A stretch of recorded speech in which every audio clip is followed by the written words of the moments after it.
Bismillahirrahmanirrahim. Assalamualaikum warahmatullahi wabarakatuh.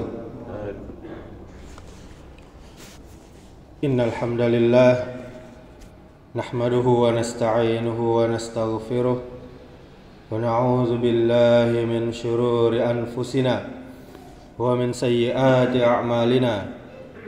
Man yahdihillahu fala mudilla lahu wa may yudlil fala hadiya lahu.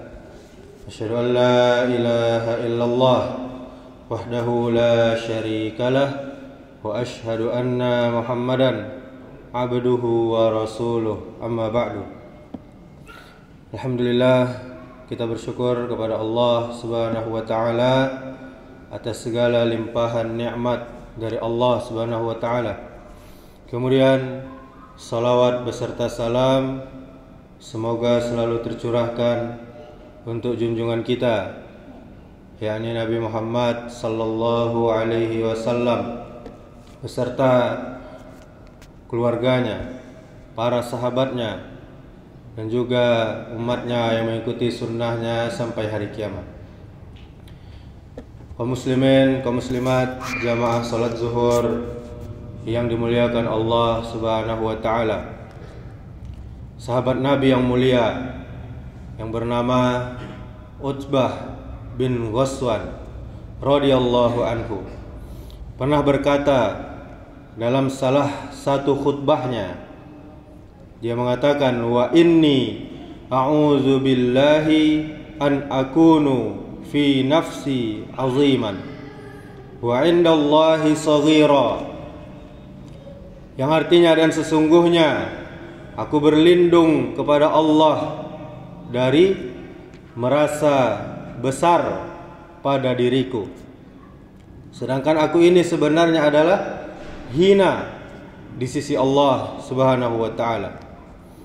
Asar ini disebutkan oleh Al-Imam Muslim dalam kitab sahihnya pada hadis nomor 2967. Ada beberapa catatan tentang asar yang mulia ini. Apa itu? Yang pertama, hendaknya kita jangan tertipu dengan keadaan diri kita yang merasa mempunyai banyak kelebihan dan keutamaan. Sehebat apapun kita, kaum muslimin, kaum muslimat, sebanyak apapun amal kita, seluas apapun ilmu kita, setinggi apapun jabatan dan status sosial kita, sebanyak apapun orang-orang yang mengikuti kita dan mencintai kita, dan sebanyak apapun gelar-gelar yang kita sandang dan kelebihan-kelebihan kita yang lainnya, tidak sepantasnya hal itu menjadikan kita merasa besar diri atau takabbur, atau merasa bangga diri atau ujub. Catatan yang kedua, padahal pada diri kita itu masih banyak kekurangan berupa dosa-dosa dan maksiat yang kita lakukan, baik yang sedikit maupun yang banyak, baik yang tersembunyi maupun yang terang-terangan, yang nampak, baik yang sengaja maupun tidak sengaja, baik yang kita ketahui maupun telah kita lupakan.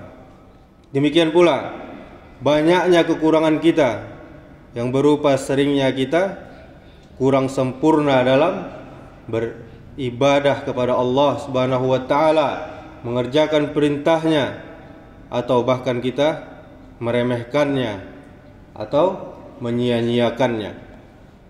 Catatan ketiga, hendaknya kita menyadari dan mengenali kadar diri kita, yakni nilai dan kualitas kita sendiri. Jika kita merasa bahwa diri kita masih seorang hamba yang rendah dan hina di hadapan Allah Subhanahu wa taala, sepantasnya kita selalu tawadhu di hadapannya dan juga di hadapan semua umat manusia. Kalaupun ada kelebihan kita dibandingkan yang lainnya, itu hanyalah karunia dan nikmat dari Allah Subhanahu wa taala kepada kita. Bukan karena kekuatan kita, bukan karena kehebatan kita sendiri.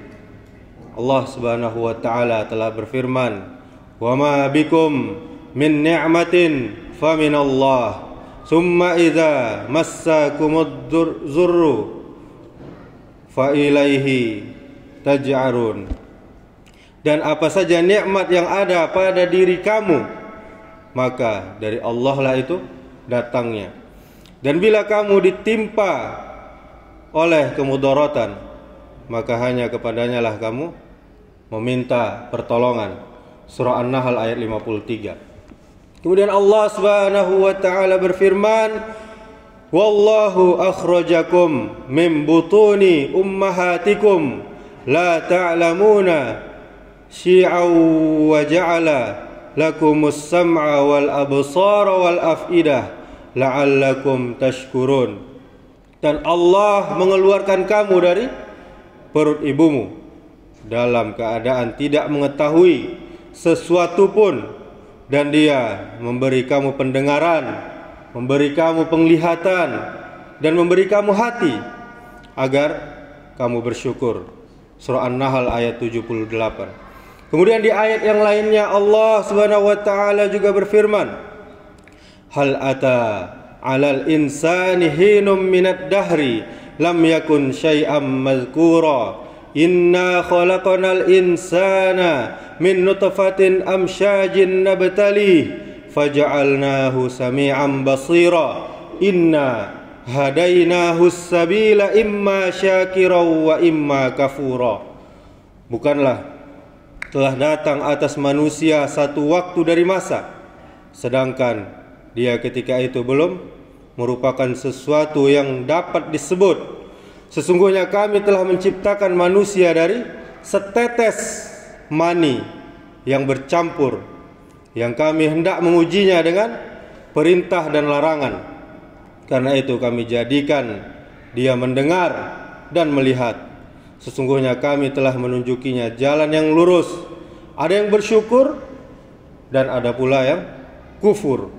Surah Al-Insan ayat 1-3. Kemudian kaum muslimin, kaum muslimat, di dalam hadis tentang tawadu, tentang rendah hati, menekankan pentingnya merendahkan diri karena Allah Subhanahu wa taala. Apa hadisnya?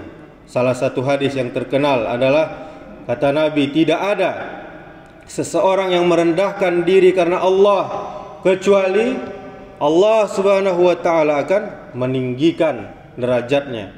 Hadis riwayat Muslim. Kemudian hadis ini menunjukkan kepada kita bahwa tawadu bukan berarti meremehkan diri sendiri, tetapi sikap merendahkan diri di hadapan Allah Subhanahu wa taala akan mendatangkan kebaikan dan pengangkatan derajat. Kemudian di hadis yang lain Nabi bersabda, "Sesungguhnya Allah telah mewahyukan kepadaku untuk bersikap tawadu hingga tidak seorang pun menyombongkan dirinya di hadapan orang lain dan tidak saling menganiaya." Hadis riwayat Muslim. Dalil-dalil semua itu kaum muslimin menunjukkan kepada kita tidak sepantasnya bagi kita menyombongkan diri, berbangga diri dengan kelebihan yang ada pada kita. Karena hakikatnya itu hanyalah pemberian dan karunia dari Allah Azza wa Jal.